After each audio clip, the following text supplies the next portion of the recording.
بسم اللہ الرحمن الرحیم۔ السلام علیکم ورحمۃ اللہ وبرکاتہ۔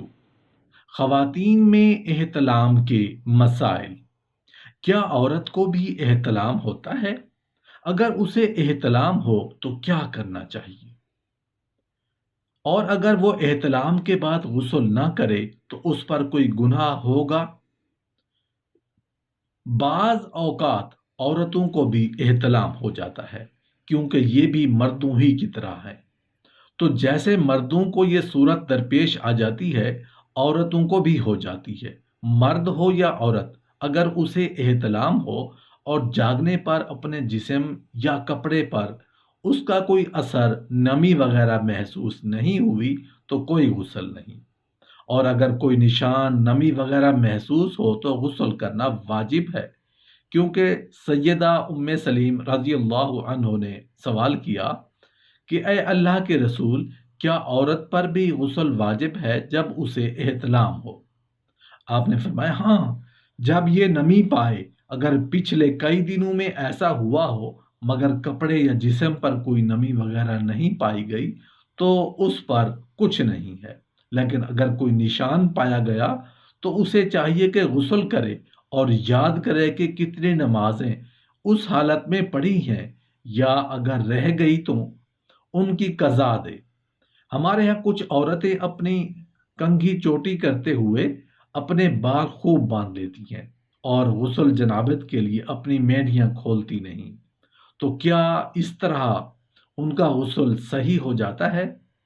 اگر عورت غسل جنابت میں اپنے بال کھولے بغیر سر پر پانی بہا لے تو کافی ہے، کیونکہ سیدہ ام سلیم رضی اللہ عنہا نے نبی کریم صلی اللہ علیہ وآلہ وسلم سے سوال کیا تھا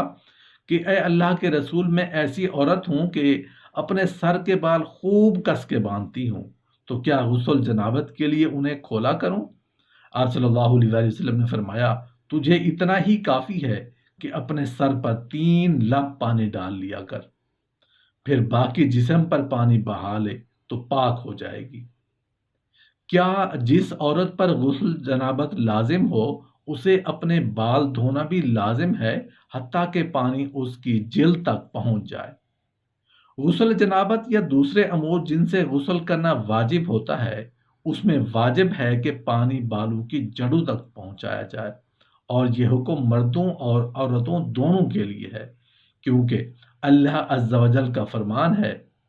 اور اگر تم جنابت سے ہو تو طہارت حاصل کرو، کیونکہ غسل کرو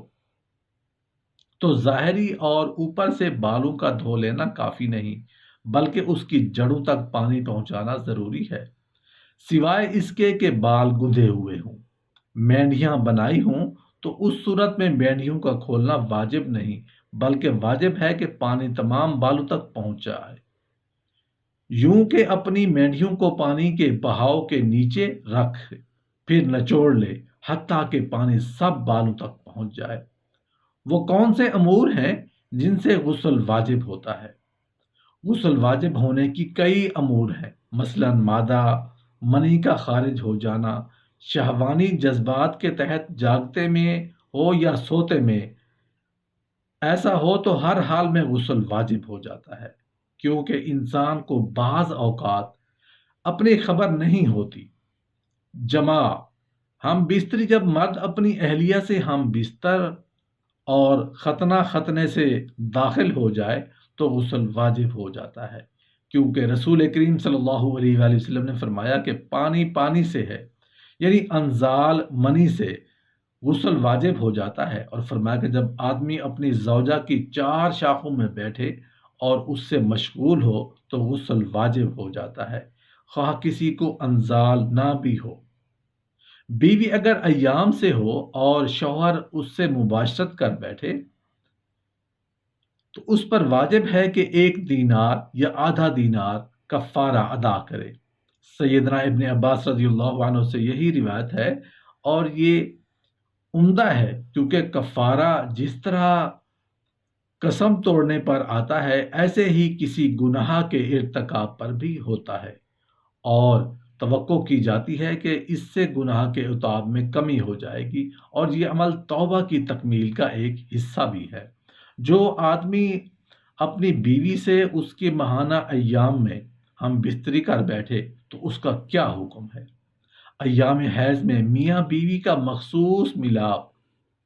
کتاب و سنت کی روح سے حرام ہے، قطعاً جائز نہیں۔ اللہ عز و جل کا فرمان ہے، یہ لوگ آپ سے حیض کے متعلق سوال کرتے ہیں تو کہہ دیجئے کہ یہ گندگی ہے۔ حیض کے دنوں میں عورتوں سے الگ رہو، اور اس سے مراد مقام حیض ہے، یعنی شرمگاہ۔ اگر کوئی اس سے آگے اقدام کرتے ہوئے مباشرت کا مرتکب ہوتا ہے تو اسے چاہیے کہ وہ توبہ کرے اور آئندہ کے لیے اس سے اعتراض کرے اور کفارہ بھی دے، 1 دینار یا آدھا دینار اسے اختیار کرے۔ حضرت ابن عباس رضی اللہ عنہ کی مرفوع حدیث ہے کہ جو شخص اپنی بیوی کو آیا جبکہ وہ